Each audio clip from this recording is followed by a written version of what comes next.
Life hack number 2, peeing on the electric fence. Why do we do what we know will hurt us?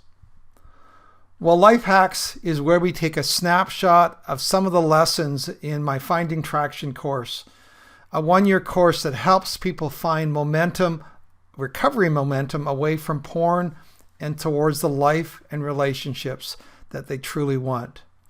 Today's question is simple. Why do I do what I don't want to do? Or why do I do what I know will hurt me? You know, when I was a kid, I had to figure things out the hard way. I won't say I was the smartest kid out there. You know, someone told me don't, in the middle of the winter, don't put your tongue on the stop sign, which I did and lost a good portion of the skin on my tongue. I don't know why I did that. Somebody told me never pee on the electric fence. I was a farm kid and we had electric fences everywhere. So sure enough, I dropped my drawers and tried to pee on the fence, thinking there's no way that electricity can travel, over distances through pee. I sure found out the hard way. Why did I do those things? Well, over time, I did learn my lesson. And we always just, when the city kids showed up, we always tried to get them to do it.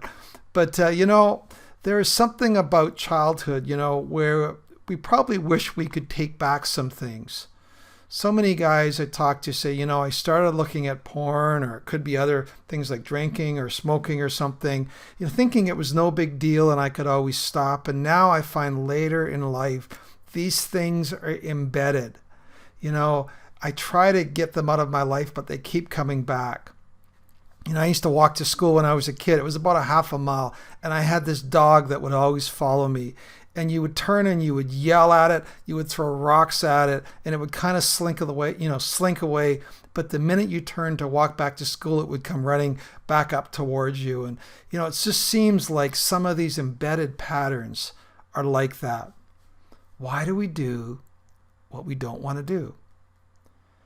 I've been part of different groups, recovery groups over the years. Some groups that I was in, they insisted that I call myself a sex addict or a porn addict. That's what you have to do to get free. Other groups says, no, that's a little strong. You can call yourself a recovering porn addict. Some Christians I know and talk to, they don't like the word addict or alcoholic or anything like that because it sounds to them like an identity and they don't want to define themselves that way. And I get that. But whatever you call yourself, for me, that's just nitpicky. You know what? I think we need to be honest about the struggle. At some point, things get embedded in our lives and we find ourselves doing things that we know will hurt us and that take us farther away from the life that we say that we want. Now, I know there's people that just don't get this. Well, just stop. Well, just don't do it. You obviously still want to do it if you're still doing it, and they don't understand that the very nature of addiction is something that hijacks your willpower. And that's really what lesson 2 in the Finding Traction course is all about. It explores the nature of addiction and helps you assess whether or not that describes your situation. So, if you're still peeing on the electric fence and think maybe this time you won't get a shock, or maybe even worse, you will, but you still keep peeing on it, then lesson 2 will help you understand the nature of addiction and how to reposition yourself to head towards a better future. If you're listening to the Finding Traction podcast, you'll also find this on YouTube under my name, Vern Tomke. And I'd love it if either the podcast or the YouTube, you would go ahead and subscribe to this channel. You can learn a whole lot more about me by visiting my website, bandofbrothers.care. And you can get a number of free downloads by just going bandofbrothers.care / free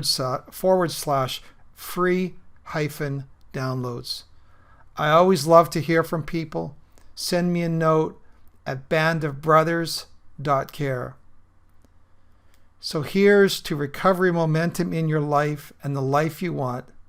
Till the next time, be safe.